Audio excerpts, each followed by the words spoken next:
The fluorescent lights buzz overhead like angry wasps. My eyelids feel heavy, resisting as I force them open. A rhythmic beeping penetrates the fog in my brain, steady, insistent, mechanical. Hospital. I'm in a hospital. White walls, white ceiling, white everything, except for the clear tube snaking from the IV bag into my arm. A blood pressure cuff inflates, squeezing tight before releasing with a whisper. The monitor beside me displays numbers I'm too groggy to interpret. Someone's left my phone on the metal side table. The screen lights up when I touch it, revealing 4 days of notifications. Instagram, Twitter, work emails. A parent asking about Tommy's science project. The principal's concerned message about coverage for my class. But nothing from my family. Nothing except a single text from Zach. Hey, just checking if you can still cover my phone bill this month. My throat tightens. Even now, flat on my back in a hospital bed, that's all he cares about. The weight of this realization presses against my chest harder than any medical equipment. The memories of my collapse float back like fragments of a bad dream. Standing before my third graders, drawing fraction diagrams on the whiteboard, the colored markers swimming before my eyes. Principal Robert's face appearing in my classroom doorway, his forehead creased with worry. I'm fine, I had insisted, gripping the edge of my desk. Just need some water. The next memory, my knees buckling as I tried to explain equivalent fractions. Small voices crying out. Miss Thompson, the cold linoleum against my cheek. Then sirens, movement, voices speaking medical jargon above me as lights flashed past overhead. A gentle knock interrupts my thoughts. A woman in a navy blazer enters, holding a clipboard. Miss Thompson, I'm Lisa Parker from Social Services. How are you feeling? Better. My voice comes out raspy. Thank you. She pulls up a chair, her expression kind but professional. Is there family we should contact? I notice no one's been by to visit. The question lands like a punch to the gut. I'll call them now. She nods and steps out, leaving me alone with the phone and the steadily beeping monitors. My finger hovers over my father's number. 1 ring, 2 rings, 3. Dana? Walter Thompson's voice carries its usual mix of distraction and mild irritation. What's up? Kind of in the middle of something. Dad. I swallow hard. I'm in the hospital. I collapsed at school. A pause. Oh. Papers rustling in the background. Well, that's not good. When will you be out? The casual dismissal shouldn't surprise me anymore, but it still stings. They're not sure yet. Severe dehydration and exhaustion, they said. Well, we're a bit tied up this week with some projects. You know how your mother gets in hospitals to all those germs, but let us know when you're home. My mother's voice carries faintly in the background. Who is it? Dana's in the hospital, he calls back. Something about being tired. Oh dear. Linda Thompson's voice grows clearer as she presumably takes the phone. You know I can't handle hospitals, sweetie. All those sick people. It sets off my anxiety. Tears burn behind my eyes. I blink them back, staring at the ceiling. Right, of course. But you'll still help with the mortgage this month, won't you? Your father's freelance work is a bit slow again. A laugh bubbles up in my throat, sharp, bitter, bordering on hysterical. I think about my last birthday. Spent alone because I'd given Zach the money I'd saved for a celebration to cover his emergency car repair. The vacation to the Grand Canyon I'd canceled when my parents fell behind on their mortgage. Payments. Again. The numbers swim through my head. $1,200 for their mortgage last month. $800 for Zach's car insurance. $250 for his phone bill. All from my teacher's salary, while they. Something shifts inside me, like a gear finally clicking into place. The steady beeping of the heart monitor takes on a different rhythm in my ears. Enough, enough, enough. I end the call. My fingers move across the phone screen, finding Zach's message. For once, the words come easily. No, I can't cover your bill anymore. The response is immediate. My phone explodes with notifications. Zach, what do you mean no? I need my phone for work.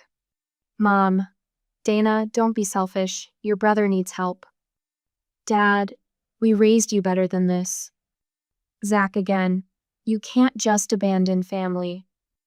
A nurse enters, her shoes squeaking on the linoleum. She takes in my trembling hands, the tears on my cheeks, the phone lighting up with angry messages. Without a word, she gently takes the device and switches it off, placing it in the drawer. Rest, she says firmly, adjusting my foredrip. Whatever it is, it can wait. I close my eyes, feeling the cool saline flowing into my veins. For the first time in years, I let myself acknowledge the truth. It can wait. They can wait. I've given everything I have, and still, they want more. But I have nothing left to give. At the present moment, at home, the bank statements spread across my kitchen table like fallen leaves. Each page rustles as I sort them into stacks, my fingers trembling against the paper. 1 week since the hospital released me, and I still wear exhaustion like a second skin, but I need to know. My laptop screen glows in the early morning. The spreadsheet stares back at me, each cell filled with a number that squeezes my chest tighter. Transfer after transfer, month after month, year after year.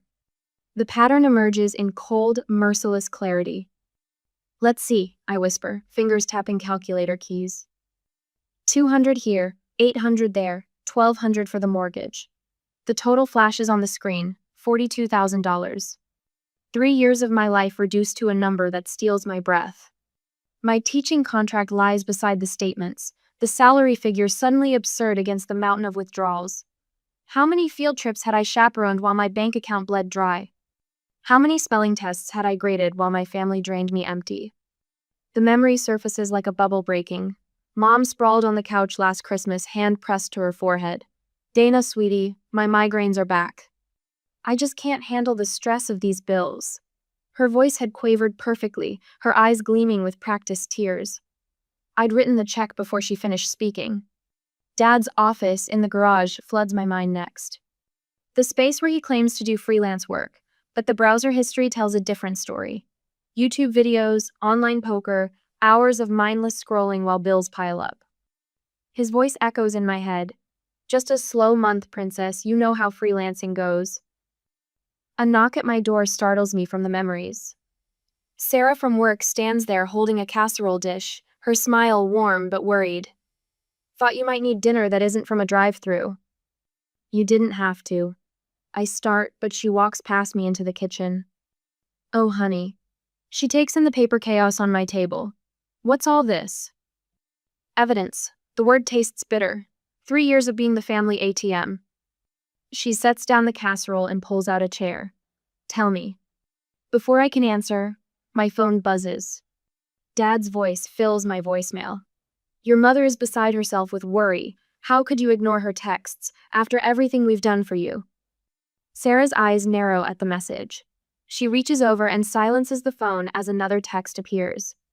Mom, this time. My blood pressure is through the roof from stress over you, Dana, the doctor says. They always know exactly which buttons to push, I whisper. Because they installed them. Sarah's voice carries the weight of recognition. My sister went through something similar with our mom. My laptop chimes with an email notification. Zach. How could you abandon the family like this? Mom and Dad gave you everything. A laugh bubbles up, sharp and foreign in my throat. Everything except permission to have my own life. Sarah squeezes my hand as more texts roll in. Aunt Carol asking what's wrong with me. Uncle Pete suggesting I seek counseling for my selfish phase. Cousin Rachel posting on Facebook about ungrateful children who forget their roots. The words blur before my eyes, but something has shifted. The tears aren't from guilt this time. They burn with something fiercer, something that's been building since I opened my eyes in that hospital bed.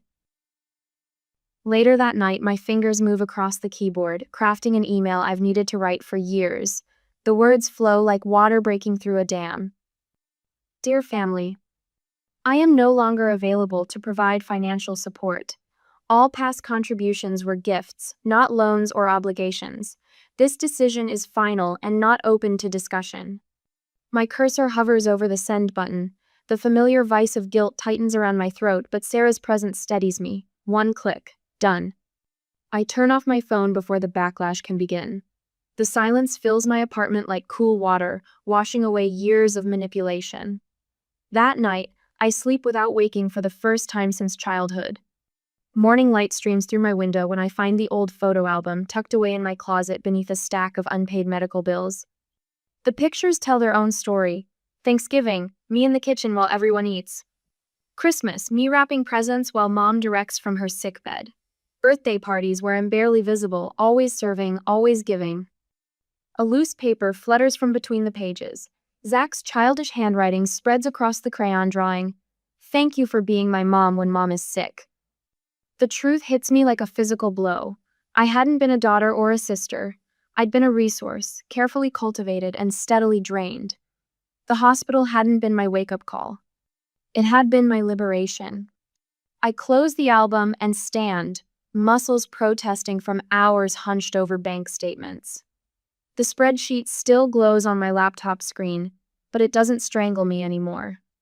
Those numbers aren't a measure of my worth, they're a record of my resilience.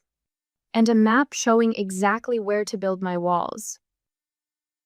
The phone's ring slices through 2 weeks of blessed silence. Walter's number flashes on the screen and my stomach twists into a familiar knot. Dana. His voice trembles. Your mother had a health scare. Ambulance came. You should come right away. My keys jingle against the counter as I grab them. The rational part of my brain screams in protest, but my feet move toward the door anyway. Through every red light, past the elementary school where my classroom sits dark and empty, I rehearse what I'll say. I can help, but not financially. I can support, but not enable.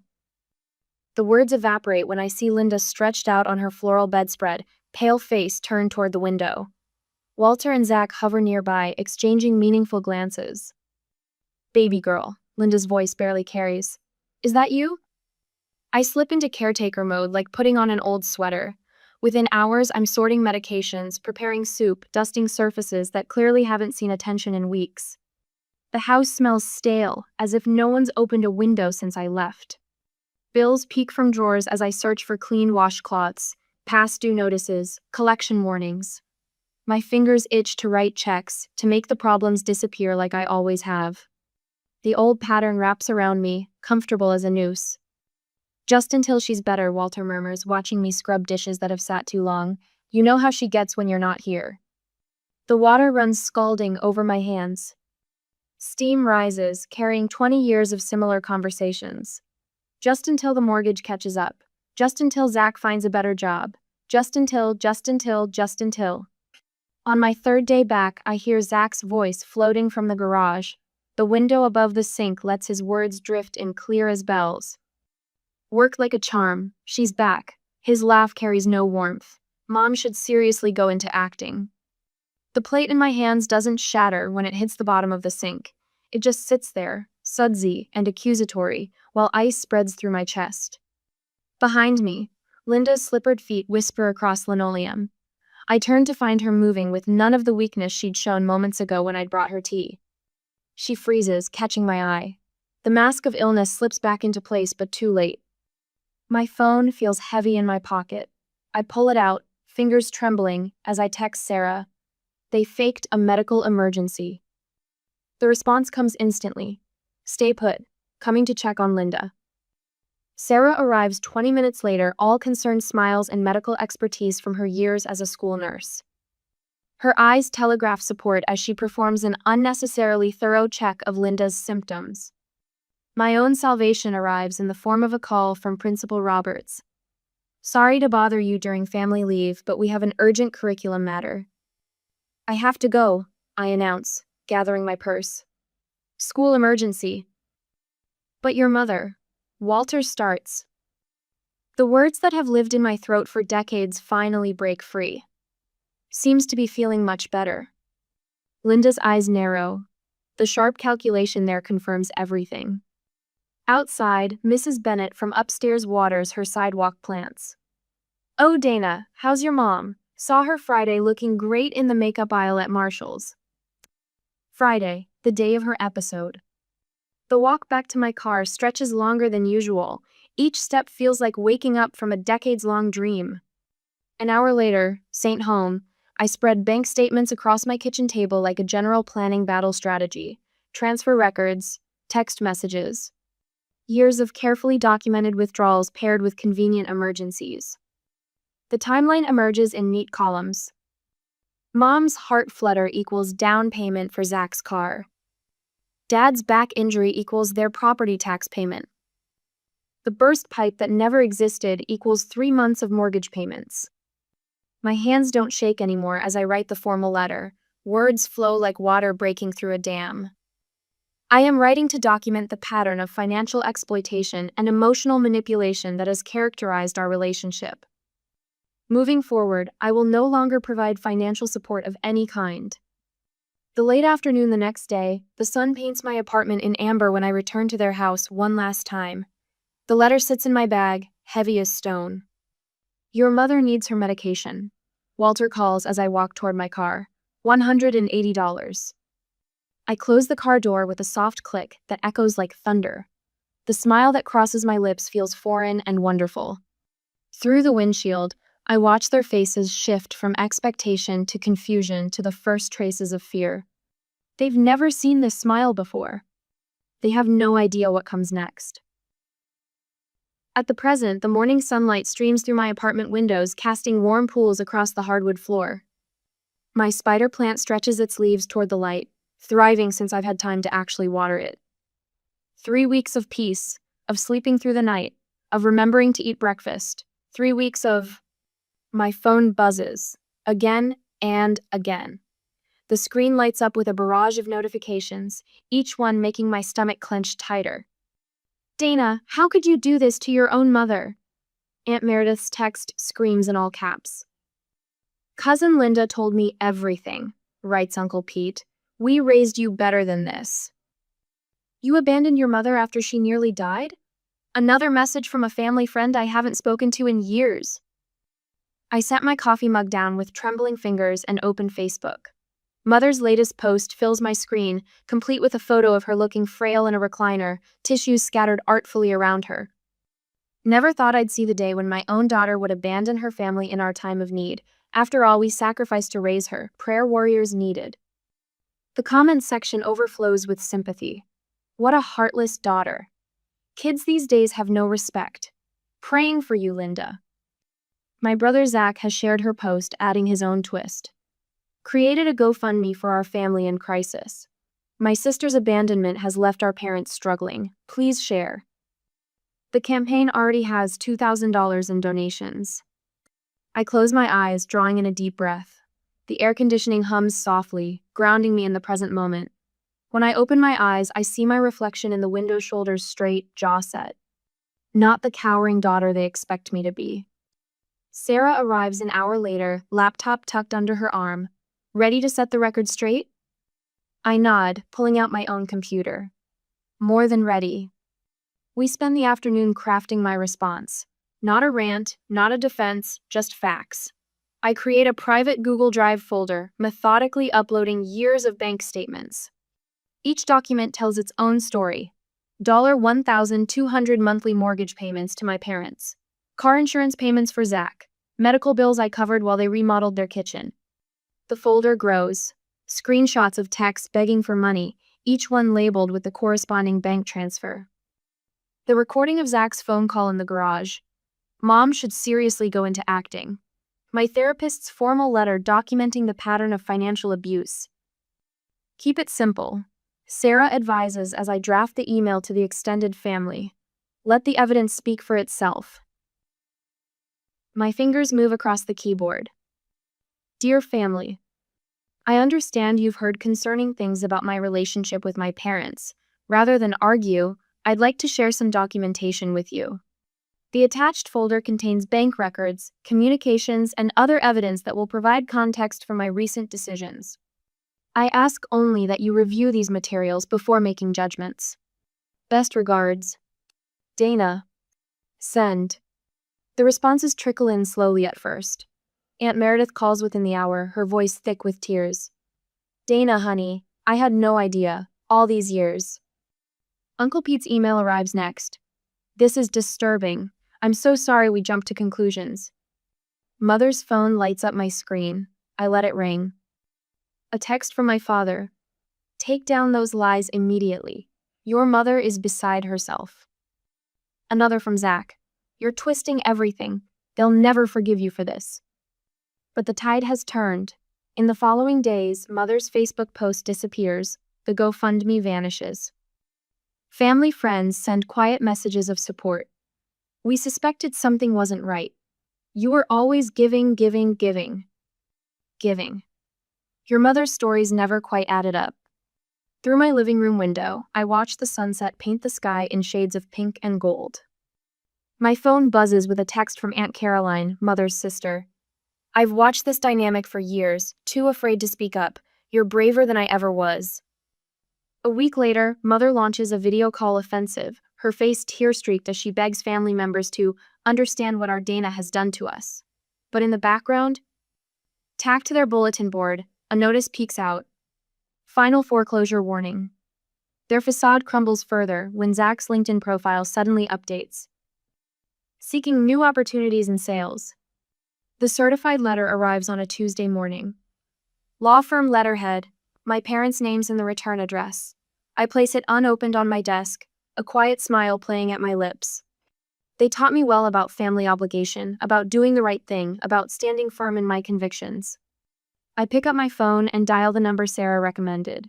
Hello, this is Dana Thompson. I'd like to schedule a consultation with Miss Martinez regarding a family legal matter. My spider plant stretches toward the sun, roots growing stronger by the day, like me. A week later, after the call to my lawyer, the coffee shop door chimes as I push it open. Afternoon sunlight streams through tall windows, casting long shadows across wooden tables. My attorney, Rachel Martinez, sits at a corner table pretending to work on her laptop. We practiced this moment for hours, the casual placement, the perfect sightlines, the practiced responses to every possible scenario. I spot my family immediately. Mom's pearl necklace catches the light as she dabs at her eyes with a tissue. Dad's arms cross over his chest, his jaw set in that familiar stern disappointment. Zach slouches in his chair, phone face down on the table. Their attorney, a man with wire-rimmed glasses and thinning gray hair, arranges papers with careful precision. Dana, Mom's voice wavers. We've been so worried. I slide into the empty chair, setting my leather portfolio on the table. The weight of documentation inside steadies me, every bank statement, every text message, every recorded conversation carefully organized and flagged. Your mother hasn't slept. Dad leans forward. Her blood pressure. You've torn this family apart, Zach interrupts, his words rehearsed. We're here because family takes care of family. That's what we do. Their attorney clears his throat. Miss Thompson, your parents have asked me to discuss certain legal obligations regarding elder care. I watch Mom's performance, the trembling hands, the perfectly timed sniffle. Dad pulls out a wrinkled document. You promised, in writing, to help support us through retirement. The stress of your abandonment. Mom presses the tissue to her lips. My doctor says my heart. We want to heal what you've broken. Zach spreads his hands. Maybe family therapy. Their attorney slides a paper across the table. A modest monthly support payment would resolve. Are you finished? My voice comes out steady, calm. They blink at me, thrown off script. I open my portfolio. I'd like to share some documents of my own. The bank statements emerge first, color-coded and annotated. $42,000 over 3 years, my entire savings. Next comes the spreadsheet of Zach's emergency requests. Notice the pattern? Mom's tissue crumples in her fist. I pull out my phone, press play. Zach's voice fills the air. Worked like a charm, she's back. Mom should seriously go into acting. Dad's face flushes. Now wait just a minute. Rachel appears at my shoulder, sliding her business card onto the table. I'm Dana's attorney. We've prepared a cease and desist regarding the recent defamation campaign. I lay out my medical records. Severe dehydration, exhaustion, collapse in front of my third-grade students. My hands don't shake anymore. My therapist's assessment of financial exploitation. My principal's statement about the impact on my work. Mom's mask slips. Calculation replaces grief in her eyes. I was your daughter, I say softly, not your bank account. Dad's chair scrapes back. You ungrateful. Rachel raises her hand. Mr. Thompson, I strongly advise against threats. I continue as if he hadn't spoken. No contact for 1 year, minimum. All previous financial support is considered gifts. No further assistance will be provided. My voice strengthens. Any harassment or defamation will result in immediate legal action. Dad's face darkens to scarlet. He opens his mouth, but Rachel's presence stops whatever he planned to say. Zach glances between our parents, watching their carefully constructed world crumble. For the first time, he looks uncertain. I stand, and something shifts in the air. I'm no longer the little girl who needed their approval. No longer the teenager who sacrificed everything to keep peace. No longer the woman who emptied her bank account at every crisis. I hope someday you'll see me as your daughter. I say, not your provider. The silence holds as I walk away, my footsteps steady on the hardwood floor. Behind me, whispered conversation erupts. But I don't turn back. Don't hesitate. The door chimes again as I push it open, stepping into the warmth of the afternoon sun. Rachel falls into step beside me. You did good in there. I breathe in the spring air, tasting freedom. The weight I've carried for decades finally lifts from my shoulders. Ahead, the street stretches wide and open, full of possibilities I never let myself imagine before. Sometimes the bravest thing isn't staying to fight. Sometimes it's simply walking away. A year later, the morning sunlight streams through uncurtained windows, painting golden squares across my refinished hardwood floors. No more heavy drapes blocking the light those went to Goodwill months ago, along with the constant shadow of obligation that used to darken every corner of this apartment. My students' artwork brightens the kitchen wall where unpaid bills once gathered dust. A crayon masterpiece declares "Best Teacher Ever" next to a carefully constructed paper flower. No more spreadsheets tracking family payments, no more collection notices accidentally delivered to my address for Zach's overdue car loan. The calendar by my desk tells a new story. Yoga class on Tuesdays, book club every other Thursday, weekend hiking with Sarah. My time belongs to me now. Even the empty spaces between appointments feel different, like possibilities, rather than gaps waiting to be filled by someone else's needs. My jade plant stretches toward the sun, leaves plump and healthy. I'd forgotten I had a green thumb, back when every spare dollar went to Walter's temporary job setbacks or Linda's endless medical bills. Now my windowsills overflow with life. Pothos vines trailing down the walls, African violets blooming in cheerful clusters, a family of succulents basking in the Colorado sunshine. Good morning, everyone, I tell my students 2 hours later. My voice carries across the classroom with an energy I'd forgotten I possessed.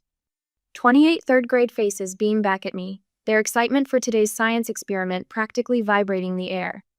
No more fighting to keep my eyes open through lessons, no more hiding dizzy spells behind my desk. Who remembers what we learned about the water cycle yesterday? A forest of hands shoots up. I call on Tommy, who bounces in his seat with enthusiasm. Water evaporates into the air, then condenses into clouds, then precipitates as rain. His answer tumbles out in one breathless rush. Excellent! I pull out the materials for our terrarium project. Today we're going to create our own mini water cycle. Principal Roberts pauses in the doorway, watching our controlled chaos of plastic containers and pebbles. His smile carries none of the worry I used to see in his eyes. The kids' test scores came back, he says quietly when I step over. Highest improvement rate in the district this quarter. They're amazing students. I help Maria secure the plastic wrap over her terrarium. And they have an amazing teacher. He taps my newly approved professional development application. The conference committee is thrilled you're presenting your classroom management techniques next month. The old Dana would have deflected the praise, made herself smaller. This Dana simply says, "Thank you. I'm excited to share what I've learned." Sarah drops by after school with takeout from our favorite Thai place. "You're looking good," she says, studying my face as she unpacks the containers. I mean really good, glowing almost. Finally, getting enough sleep probably helps. I portion out the pad thai, remembering countless meals skipped while dealing with family emergencies. My therapist says I'm making excellent progress. Speaking of progress, Sarah pulls out a small gift bag. Happy 1-year anniversary of choosing yourself. Inside, I find a delicate silver bracelet with a single word, breathe. Sarah. My throat tightens. You deserve nice things, she says firmly, especially ones that aren't billing statements or guilt trips. Later that evening, I spot Jenny, our newest hire, slumped at her desk looking exactly like I used tog reading papers with shaking hands, dark circles under her eyes. Rough day? I perch on the edge of her desk. She jumps, trying to hide her red-rimmed eyes. Oh, I'm fine, just staying late to finish these. And my mom needs help with her mortgage, and my sister's car broke down, and… Jenny, I gentle my voice. Can I share something I learned the hard way? She nods, twisting a tissue between her fingers. You can't pour from an empty cup. Setting boundaries isn't selfish, it's necessary. I tell her about my collapse, the hospital, the years of putting everyone else first. I can recommend an excellent therapist if you'd like, one who specializes in family dynamics. But they're family, she whispers. Aren't we supposed to help family? Yes, but not at the cost of destroying ourselves. I share my folder of resources on financial abuse and emotional manipulation. Read these when you're ready, and my door is always open. The gratitude in her eyes reminds me of my own first steps toward freedom. Through the teacher's lounge grapevine, I hear bits and pieces about my family. The house finally sold foreclosure. Walter stocking shelves at Home Depot, Linda folding sweaters at Macy's B. Zach moved to Pueblo, working entry-level at an insurance company.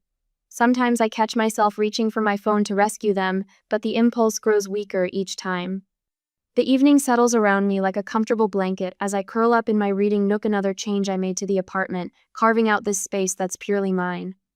The novel in my lap is one I've been meaning to read for years, back when every spare moment belonged to someone else's crisis. My phone buzzes. Zach's name appears on the screen for the first time in months. I think I understand now. I'm sorry. The words shimmer on the display as I consider my response. No demands for money follow, no guilt trips about family loyalty, just those 7 words hanging in the digital space between us. I think of the journal entry I wrote this morning. Sometimes the bravest thing isn't staying, it's walking away. Today, I choose myself. My fingers move across the screen, typing a response as simple and clean as my newly peaceful life. Thank you for that. I hope you're well. No promises of reconciliation. No rushing back to old patterns. Just acknowledgement, and the space to let whatever comes next unfold in its own time. The setting sun paints my walls in shades of amber and rose, so different from the harsh fluorescent glare of that hospital room where this journey began. My jade plant casts leafy shadows across my journal, where the ink still dries on today's entry.